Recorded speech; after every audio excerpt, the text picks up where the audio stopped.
joined tonight by Michael Brown. He is Director of Customer Experience with General Parts. So thanks for coming on, Michael. How are you tonight? Hey, doing good, man. Good to be on. Thanks. So we met. Well, we've been coworkers for years. We actually met in Chicago at the NRA show. That was quite an experience for me. I was blown away by that whole show and everything going on. So glad to have you on here.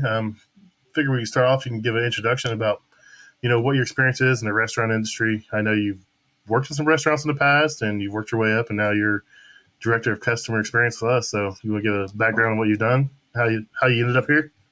Yeah, sure. So I've been with General Parts for about 6 years now. One of the scariest and best moves I've ever done.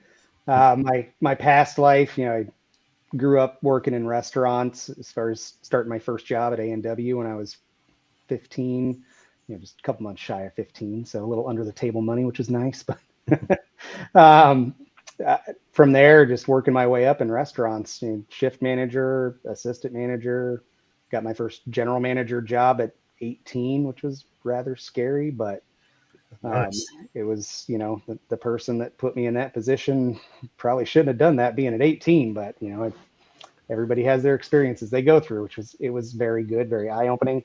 Um, but worked my way through general manager, different restaurants. Was working at a restaurant concept in Colorado as a general manager, and they put on a facilities class. Facility manager coming in trying to show the GMs how to save some money, take care of some stuff themselves. And I, for some reason, just really took to it and got really excited about showing people how to do things, how to clean coils themselves, take care of things they can do themselves versus calling in a service company. Because as a general manager, I was getting tired of having to wait for a service company to come out and take care of something that was super simple. Something I'm a hands-on guy. So from that point, I worked my way through from being a general manager to a facilities coordinator with that company. Rolled out Service Channel to that company, 400 and some odd restaurants at that time. And so I got a lot of experience on CMMS platforms and Service Channel being a big one. Worked as facilities coordinator for a couple of years and then got promoted to facilities manager, taking over 136 restaurants from Kansas City to California, up to Canada, down to Texas. So pretty good chunk of the US.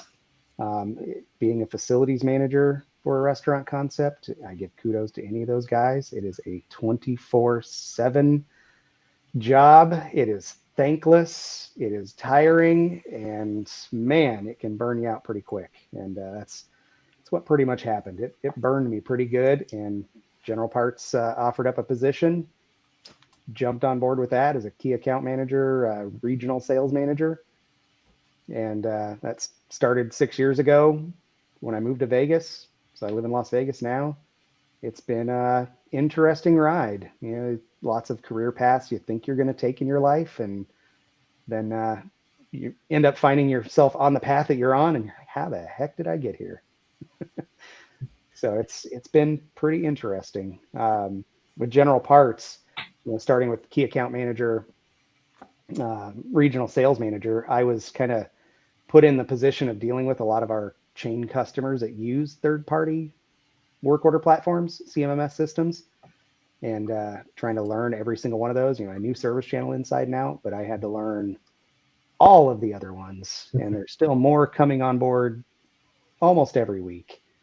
Just a new one that pops up that you go, oh, you're using that system now, huh? Okay, well, let me figure out how to learn that and teach that to our 29 branches within General Parts, and you know 200 plus technicians that we have, plus the office staff that have to use those systems every day. And from that point, I kind of took on the role of customer service manager, where I took on call creation within our company. And then that expanded earlier this year to take on non-warranty billing as well. So I kind of say I handle the two ends of the Oreo cookie, the nice cookie part, and then other folks have to take care of the creamy goodness in the middle. So you're involved in all kinds of stuff.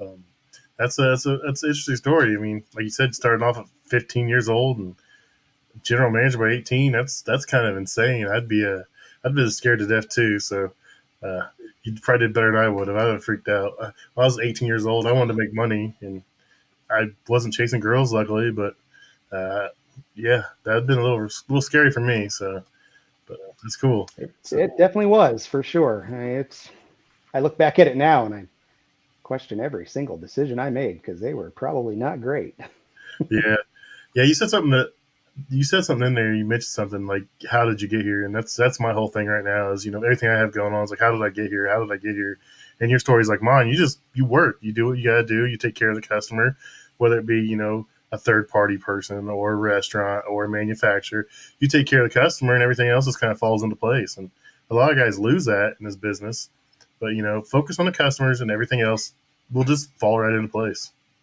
Yeah, yeah. I mean, it's in the restaurant industry. In our thought process at the last company that I was managing restaurants at, there was inside the four walls. You had to make sure everything was good inside the four walls, and then that's when you could work on stuff outside. Marketing yourself outside. With my restaurants that I had at that company, I never had to really focus outside of those four walls because it took care of the business came. It came like crazy. 3 years of consistent sales growth awards for being top in the company for sales, top in the company for profitability 3 years in a row.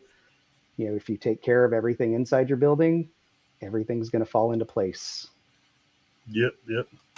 So you said you do a lot with third parties. What's some of the biggest challenges you have, dealing with third party stuff? Just trying to get people like me to do our end of it, or It actually encompasses both ends. It encompasses the customer side, and it encompasses the vendor and the technician. You get customers that will set you up in a system unbeknownst to yourself and start sending you work orders, and you're getting emails out of the blue going, "What? Never even heard of, never even worked with this company. What is this?" And then you have to try and figure it out, or you have to go back to that company and just put the hard stop and go, "Hey, I can't do work for you until I understand the partnership." That's the big thing. And then the challenge comes once you're set up in those systems is having to train everybody how to use it. Customers expect, and I did too when I was at my last company and I used Service Channel. It was my Bible. If it wasn't done in Service Channel, it's not done. If you didn't check in and check out and close the call, in my operators world, VP of ops, directors, general managers, if that call's still open, it's open. You haven't taken care of it, and it's popping up on somebody's radar. yeah, So that's the big thing on the customer end is they push to get things closed, but you guys as technicians, how many different things you guys have to do once you get to a site. Even if it's just a normal call, somebody that doesn't even use a CMMS system, you got to get picture your data tag, you got to verify model serial, you got to set up all your stuff, get ready to do whatever repair you need to do or diagnosing you need to do. Then let's top that with what system are you going to log into? What app do you need to open? What website do you need to go to? What phone number do you need to call? What PIN number are you supposed to use again? Where's that customer PO number? yeah. Is it 8 digits? Is it It 12? well, yeah. You got one out there that says 8 digits on the call, but they give you a 9 digit code, and like, okay, I'll put 9 in, hope it works. I mean, Yeah. it's weird. Everything's different. I mean, like even in certain platforms, like some customers you can have to use their phone, and then some Mm-hmm. customers you can just use your cell phone to call in, and then some in that same platform you can use an app and check in. It uses your GPS, but then if you're not Mm-hmm. close enough, it rechecks it and won't let you clock in. I'm like, I'm sitting in a parking lot. Why can't I do this? And this is, I mean, this technology, it's always evolving, and there's always going to be issues. It's just how you work around those issues is what's going to separate you from everybody else. Yeah, and that's where I try and leverage my knowledge with all these CMMS systems and trying to get the best technology angle at it. If there's any integration we can do, if there's any type of standardization, even on our internal systems, you see service order comments with consistent messages appended to them, trying to get that consistent message across of this is how you check into this system. This is the phone number you're supposed to call, things like that. So try and leverage technology as much as possible. But that's where I kind of come into play of being the grease on the wheel, being that I was on the customer end. I used General Parts for many years before I came on board, and the way I had Service Channel set up worked good for me. But then when I came on board with General Parts and they told me to, hey, go pull a report for that company you used to work for, and I'm like, all right, give me your login. and they gave me 19 logins to the one system that I was using at that company, which was Service Channel. I'm like, wow, this is not going to work. Yeah, How did you do this for so many years like this? I've noticed that with a lot of things we do that, it seems like each branch has their own little twist on everything and their own little way they do things. And I think that kind of causes a lot of issues. Um, but I mean, we're in what, 29 markets, and 29 branches now, or 27 branches. I mean, we're out there. So it's going to be hard to stay consistent across the board for everything. So I get that. But I mean, you're here, you're making a difference in it. So you'll get it all squared away, right? Yeah, it only took me 4 years to get our Service Channel account wrangled into one profile. So, what are some of the biggest challenges with office staff dealing with customers? I mean, we've all heard the horror stories. It's Friday at 4 o'clock. You got a customer calling in just being irate. You know, their oven's down or their freezer's down. They have to have it. So, but I mean, what do you teach? I guess the staff when they're dealing with customers in situations like that. I mean, The biggest thing is keep that communication open. It's tell the customer how it is. Hey, I know it's Friday, it's 4 o'clock. I've only got one on-call technician and he's got 3 calls booked up. Don't tell him, yeah, I'll get a guy out there tonight when you absolutely probably know it's not going to happen tonight. It might not even happen Saturday, depending on if you can get through those 3 calls tonight. That first call might be a walk-in freezer where you're there for 6 hours pumping it down, replacing a compressor. So it's really about the communication. That's the biggest thing I can push to the office folks is keep that communication open, over communicate as much as possible.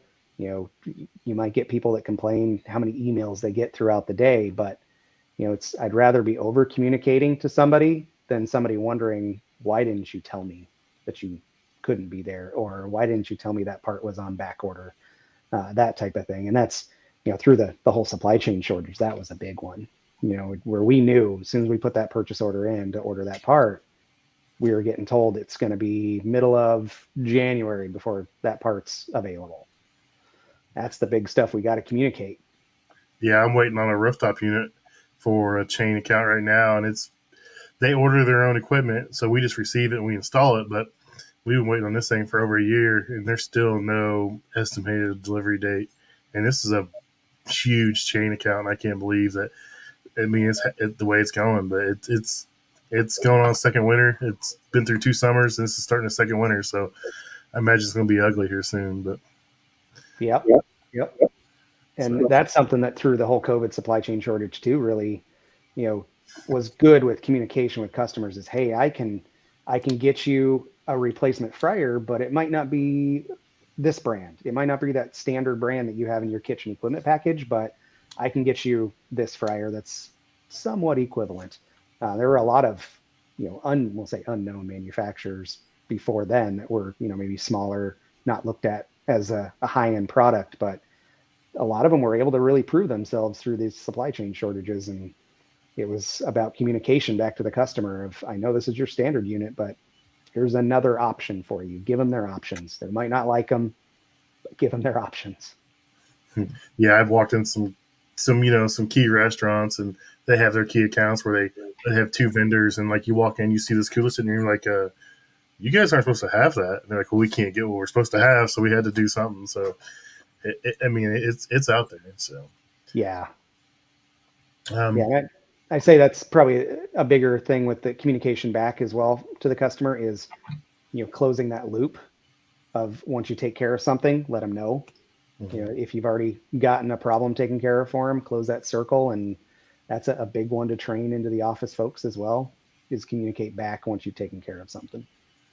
yeah, communication's key in everything. I mean, we killed two birds with one stone on this one, but when I do a lot of training, I do new hire training and stuff like that, and I always teach the guys. I mean, talk to the customer, find the manager that's on the ticket. If they're not on the ticket, you need to find the highest manager there. Don't you walk into some of these restaurants, you ask for a manager, and the shift leader, I'm the manager. Well, what's wrong with this oven? Oh, I don't know anything about that. Let me find somebody else. I'm like, you just said you were the manager. You're not the manager. And so I get that. Yep. And you know, I'm big about talking to my customers when I'm done. I want to explain to them what I did, what I did to resolve it, what I'm doing to say if I got to order parts, if if it needs a PM, if it needs cleaned or what. I try to explain to them throughout the process, keep them involved, and it goes a long way to your customer. Um, if you keep them involved, they're more likely to trust you. They're more likely to believe what you have to say. They're going to want you back. I mean, honesty and communication is two of my biggest tools I have in my bag, and I mean, how do I have to carry those around? So Yeah. And that's also a reason why customers might ask for a technician by name when they want another repair done. I want Pat because I know he's going to communicate with me. I had a guy with me one time. He was an older guy. He'd been in the business for years, and I was pretty much just training him on paperwork and our way to do the tablets and that kind of stuff. And I was talking to the customer for like 5 minutes, and we walked outside. And, get in the van. He goes, "Does that customer know you're paying you to talk to him for 5 minutes?" I was like, "That customer would rather me stand there and talk to him for 5 minutes than to walk up and be like, your fryer's fixed, turn around and walk off." I said, "Treat him like a human being goes a long ways," and Yeah. it's paid off. So. And it's the same communicating to them when you're off talking on the phone to tech support. It's something that I would get a lot as a facilities manager, where I got restaurants that were fighting invoices going, "Hey, the guy stood there on his phone for an hour talking to somebody. I'm not paying for his time to chit chat with his girlfriend," or whatever they thought, whatever that perception was that they were talking. And it's like, hey, he was talking to tech support. Techs aren't rolling in there knowing every single thing about your equipment. They've got to have support as well. So yeah, you might have saw him talking on the phone, but I'm pretty darn sure he was probably talking to tech support. But communicating that to the customer, "Hey, I'm going to step off to the side real quick. I got to call tech support." Yeah, so a lot of my tools now are Bluetooth. Like, I don't use traditional manifold for refrigeration jobs. I use JobLink probes, and they're just probes that screw on, and they're transducer, and it transmits via Bluetooth to like my phone or my tablet.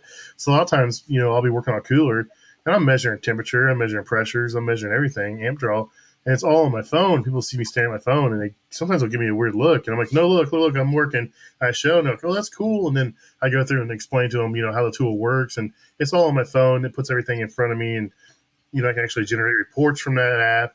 I said, so it's really a pretty cool feature. And once you explain it to them, I mean, they're receptive and understanding. I mean, everyone knows how apps are these days, and there's an app for everything. And, there's apps that help me make my job easier. And as long as the customer knows I'm not just playing Angry Birds or whatever, they don't care. Yeah. Leverage the technology that you have in front of you. I mean, that's something that is key to our industry, is get with the technology. There's a lot of service companies, smaller service companies I see out and about, that are still using paper forms, triplicate carbonless copies. It's like, there are so many better ways to be managing your business, managing your time and efficiencies. I hardly write anymore. When I do have to write, it looks absolutely terrible. So I had a meeting where it was like an hour and a half, and I recorded the meeting, and I went back and took notes, and I had to write an email. I wrote the notes by hand, just chicken scratch, and I needed the notes one day. I forgot to take them with me to write them in an email, send them into my my person I'm dealing with on this situation. And I asked my wife, I said, "Hey, can you type this for me?" And she sent it to me, and I was like, "I can't read this." She goes, "Well, that's what you wrote down." I was like, "No." I was like, "Send me pictures of what I wrote and circle the words you didn't understand."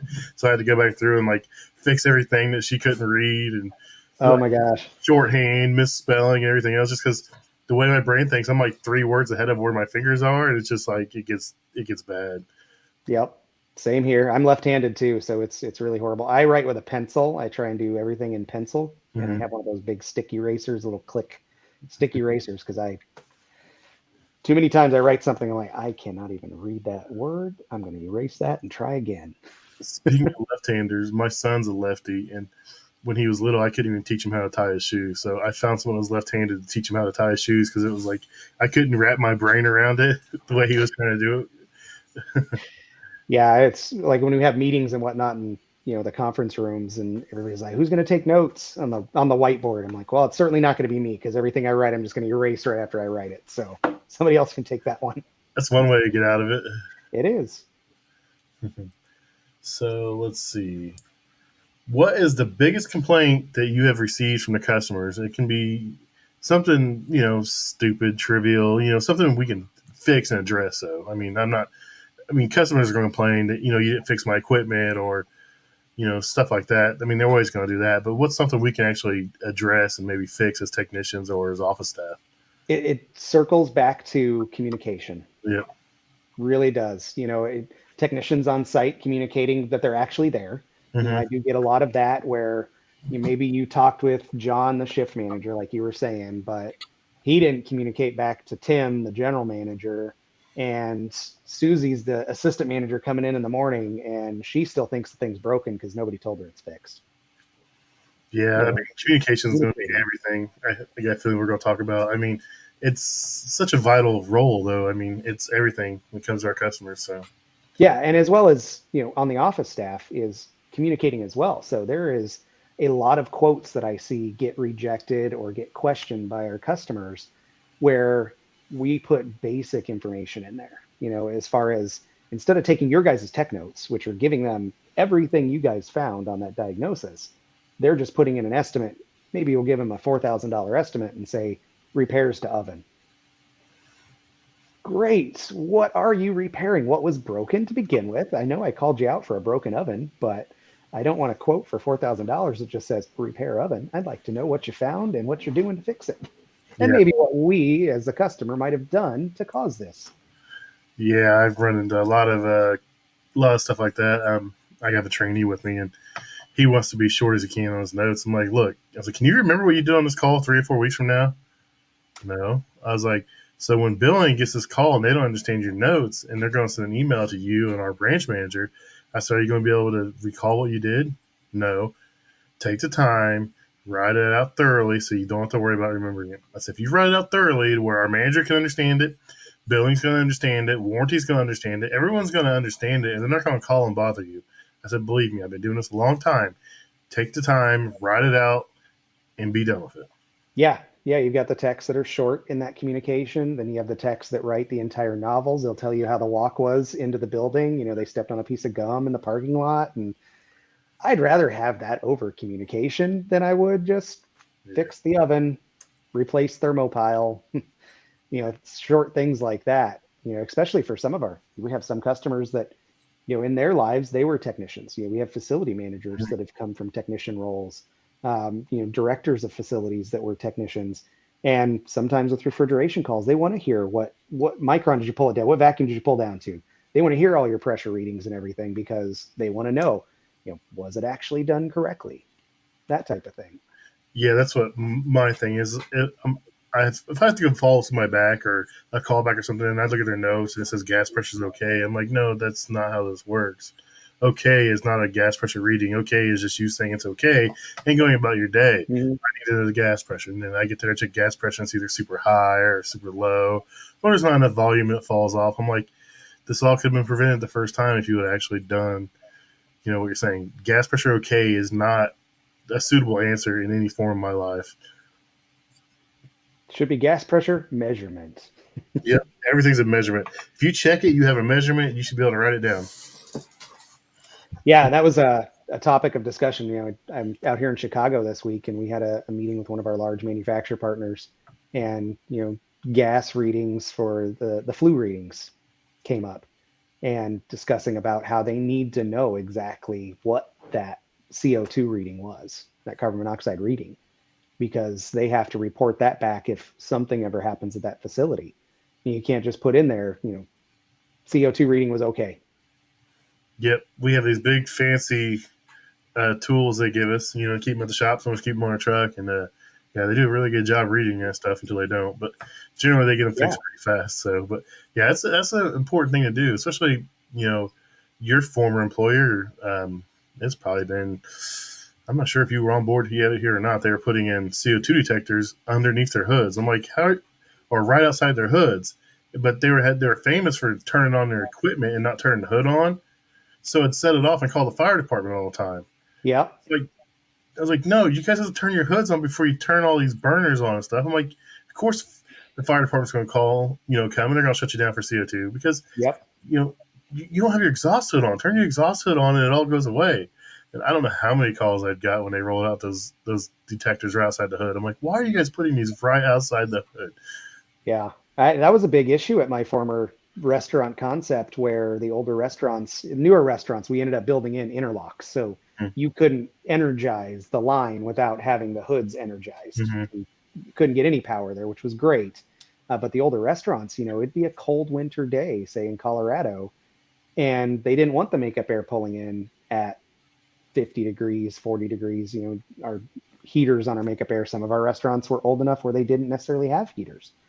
They didn't want to feel that cold air. So they just wouldn't even turn the hoods on, yet they're turning on fryers, pasta cookers, saute grills and whatnot, where it's just carbon monoxide all over the place. And once they started having to put carbon monoxide detectors in there, it was pretty eye-opening, the restaurants that were doing it.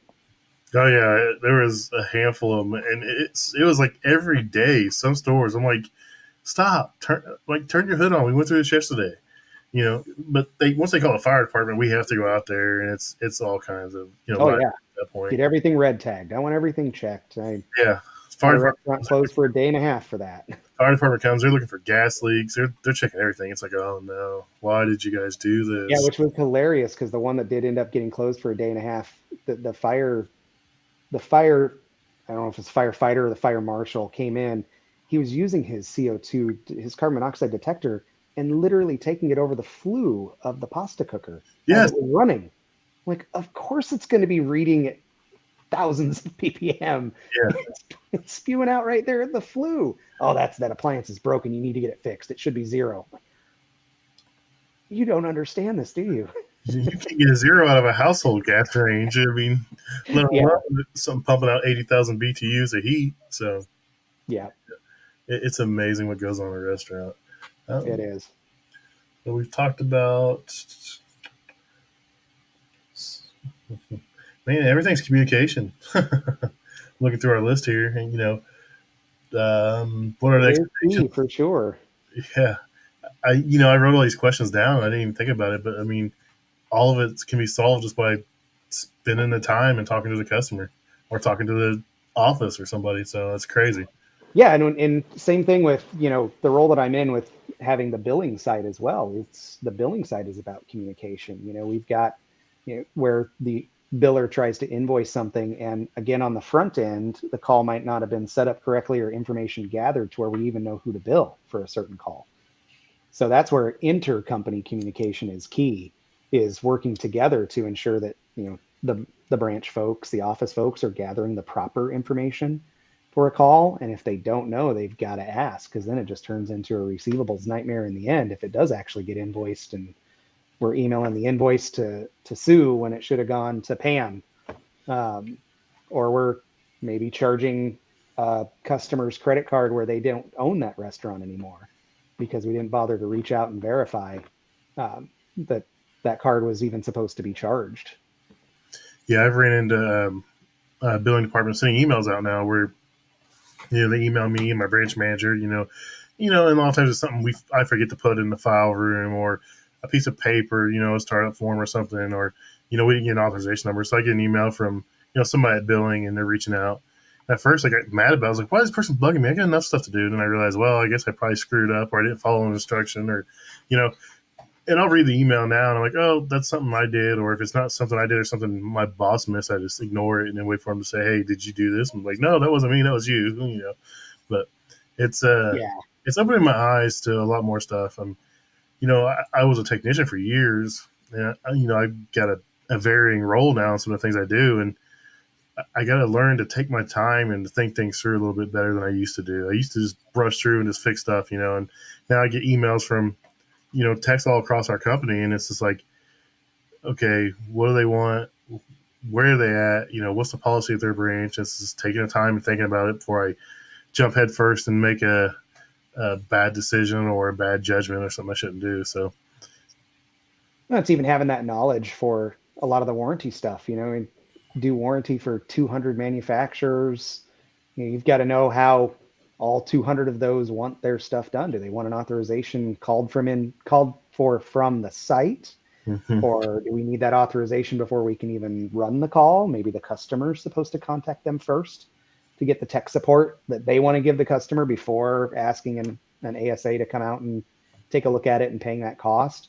So it's having to know all of that stuff on the technician side as well, because you guys might get to a site where you're there to work on the fryer and they go, well, While you're here, how about you take a look at this grill that's not lighting up? I just bought it last week. Yeah, yeah, we always run into that. I mean, it's getting better. I mean, there's more and more notes being put in the calls. Hey, call this manufacturer from site. Call the manufacturer. They sent these parts out, but they want you to call them before you put any of the parts in. So, call creation is getting better, and we're all learning and we're all growing. So it's a good thing. I mean, we're all here for the common goal, and we'll get there. And it's gonna take a little work on everybody's part, but as long as we're all working together and communicating, I think we're gonna, we'll get a lot further. So I appreciate the work you've done with call creation, dispatchers, and everybody else. Thank you. Well, that's something too to look at with like third-party systems, Yep. or for larger companies and even maybe some smaller companies, is get to understand what those third-party systems can do for you marketing-wise and just extending your reach to other customers.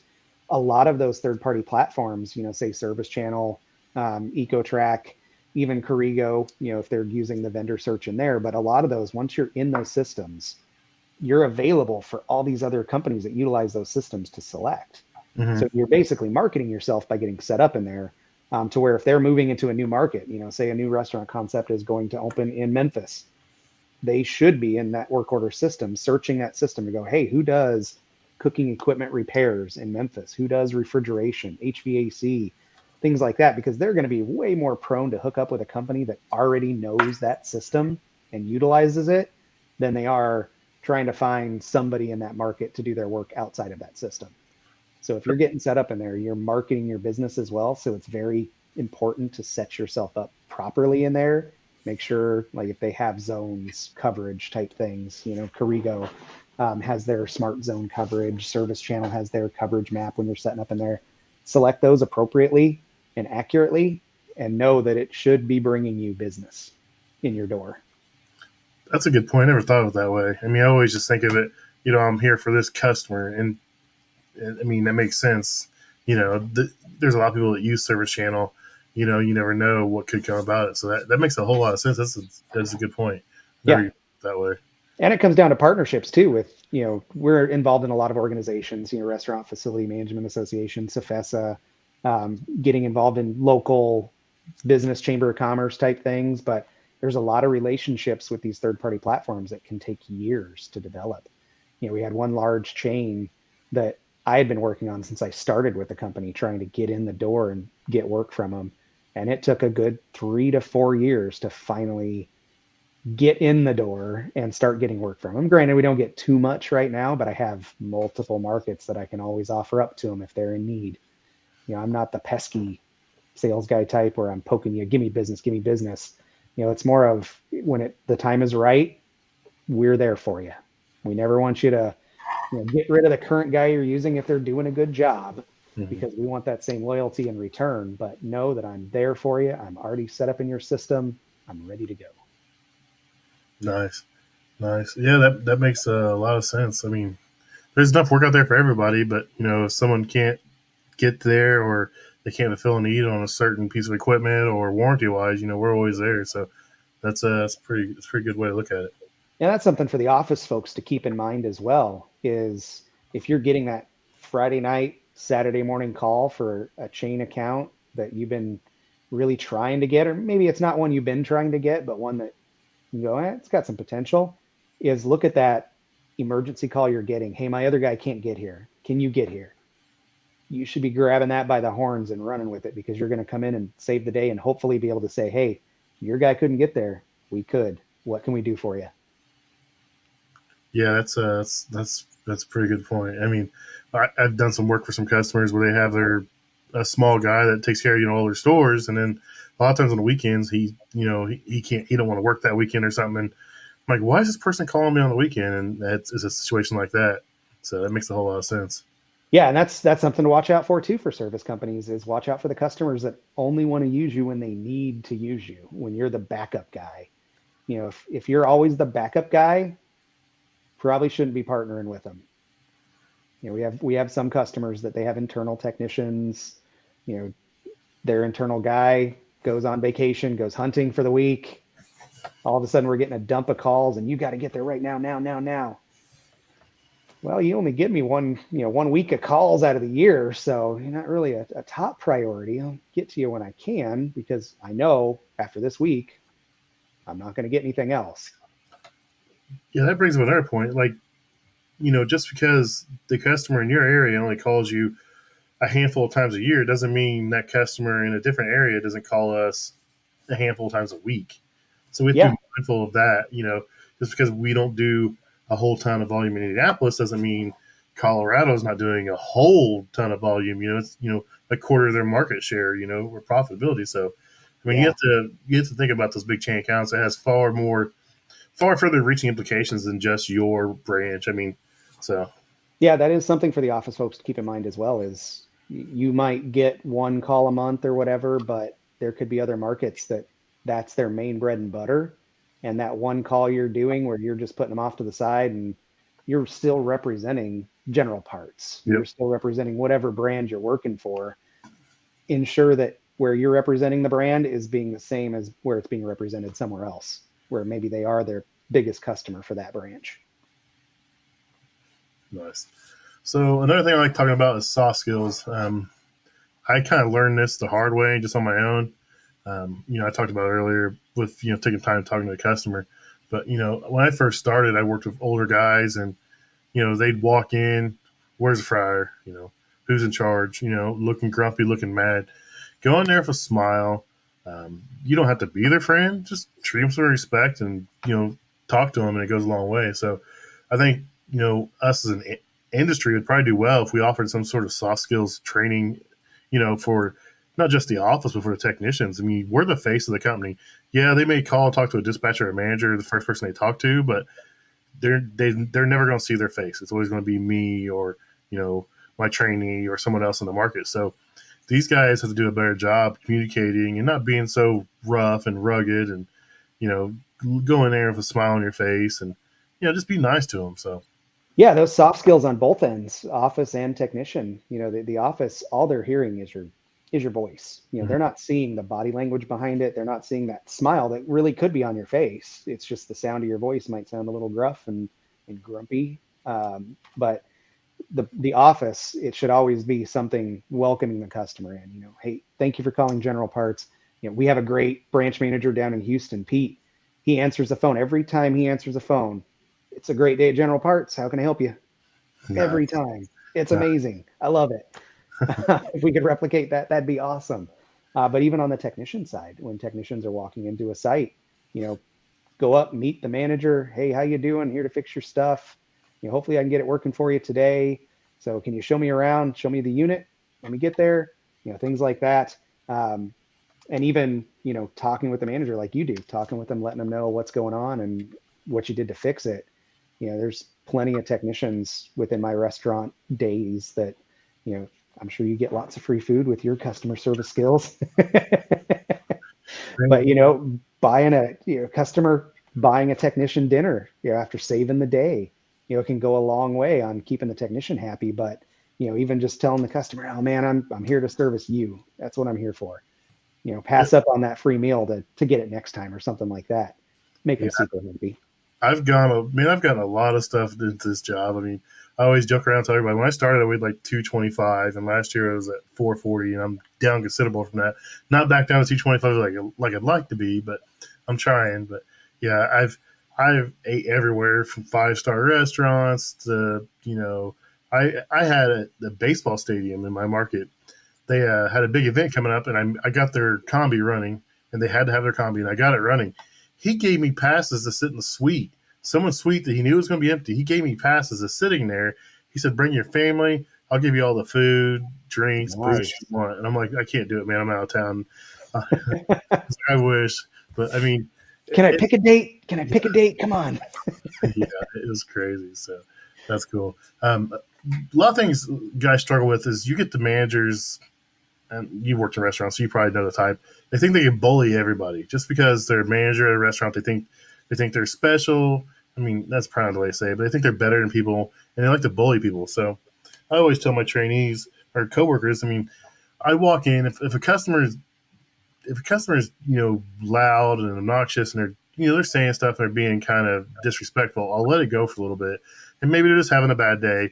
But once I realize that that's just how they are, I you gotta know how to take it. You can't feed back into them. You can't give it back to them because that's what they want. They want you to interact with them. They want you to say something inappropriate, say something bad, so they can run back to the office and say, "Hey, this guy did this.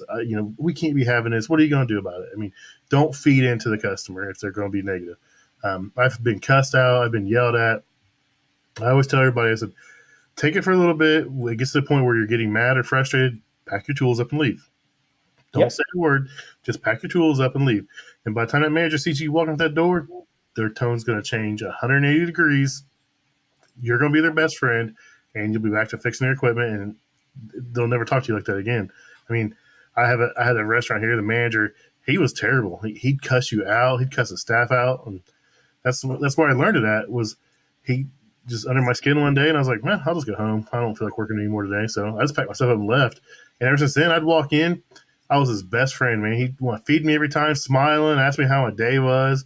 I came in there after hours with my wife to eat dinner because she wanted to go there and eat dinner. He bought our dinner that night and everything else. I'm like, this is crazy. Just because I didn't give in to what he wanted, and I stood up to him, and all of a sudden he was a different person. So yeah, and there's I deal with facility managers that are that way as well, where they will beat you up and go, hey, if you don't get out there for this 2-hour emergency, I'm pulling all my business from you, blah, blah. And they could be the biggest customer on the planet. It's like, I can only do what I can do.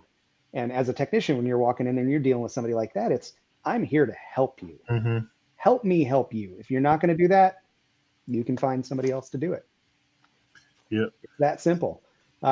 It's chef is the first one to chase you out of the kitchen on a Friday night and beg you to come back on a Sunday because they need something. Yep. So it's dealing with those folks. It can be brutal and tough, but we don't have to take it. Yep. I've had some bad ones, man. In my day, the stories I tell, I won't record them, but I've had some. Don't you know who I am? I used to be so and so's personal chef, and I was like, "Oh, that's cool. Don't affect me, though." And you're working here now, right? And you work here, you don't work there. So, what's this? How's this matter today? So, yeah, it's tough. I feel for you guys being the face of everything. Like you're out there dealing with everybody face to face in their worst moments. Or maybe their rationale, that beautiful thing in the picture behind you there, that could be the heart of their kitchen. It's down. They've got 60% of their menu they can't serve. They're freaking out because they've got a line out the door. It's tough. And you're having to deal with them in those emotional moments. And some people, they let their emotions get to them. Some technicians let their emotions get to them too. The horror stories I've heard of techs giving it right back. Yeah, I mean, I've been guilty. I may get upset, but I make sure I don't give it back to the customer. I mean, especially most people we deal with aren't the ones that cause the issue. They're not the ones that, they're not the ones that created the problems. They're just the end users that's stuck using this piece of equipment doesn't work, and they're freaking out. The managers are the ones that are beating up on you because it's not fixed yet. You walk in the door, what's wrong with it? I'm like, I haven't even seen the piece of equipment yet. Where are we going? Yeah. But I mean, a smile and just ask them, how's it going? What can I do for you? Or, what issues are you having? It goes a long way. Yep. I am here to help you. Help me help you. Yeah. That's going to be the name of this episode, I think. Help me help you. There you go. So I think we covered about everything. I mean, it all comes down to communication. I mean, everything on this list is just communication, dealing with difficult customers, difficult co-workers, managers, everything. It's just learn to smile and put on the nice face and do what you can to help them out. Yeah, and know that, just because you think today is the worst day of your existence, your career, blah, blah, blah, tomorrow's going to be better. Tomorrow's a different day. Wake up with a better attitude and keep moving down the road. Yeah, even with all the success and stuff I've had lately, I still have those days where I wake up and I can't fix anything. And I'm just like, I want to beat myself up. Why am I doing this? I just want to quit. And I'm like, it'll be better tomorrow. Just because you can't fix anything today doesn't mean tomorrow's not going to be a great day. So, yeah, and it's same with my position. You get overwhelmed with, the amount of getting to the summertime, the amount of service requests coming in during the summer is just ridiculous. I not being in that mix prior to it was sales. So I was, pushing the sales to the branch. I didn't see how overwhelmed they were getting really. I just knew they were booking 2 weeks out or 3 weeks out or can't take any more work, that type of thing. But just going over this summer and seeing the sheer amount of volume coming in is crazy. There is enough business out there for a million technicians. Yeah, If we could get you all in the field. we're 3 weeks out, and actually, I think if you haven't done business with us in 6 months, we're pretty much saying sorry. I mean, it's Yeah, crazy. there's certain parameters, and each branch can be unique on that, where they can go, hey, I can take a call and be out there tomorrow. Or you got a branch that says, unless you're one of my key customers, and that's where it comes down to on the customer's end. Do you want to be a key partner Hmm. or not? Yep. We found out during COVID who our key partners were, and a lot of customers found out who their key vendors were as well. Yeah. Yeah, that's a big thing. You know, if you have a PM agreement with us or a service agreement with us, you're gonna get preferential treatment just because. I mean, you stepped up and you formed a partnership with us, so we honor that partnership, and our warranty accounts, and everything's different. Every customer is different, and everything has its own circumstance, though. So, Yeah, it does. all right. Well, I won't keep you much longer. I appreciate you coming on here and talking about communication. My pleasure. I wrote all those questions down, and now I'm just like, man, I just needed one question. What's communication? Yeah, yeah. That's what it's all about. Communicate, over communicate, over communicate. Yeah, I always say under promise and over deliver. So, Yeah,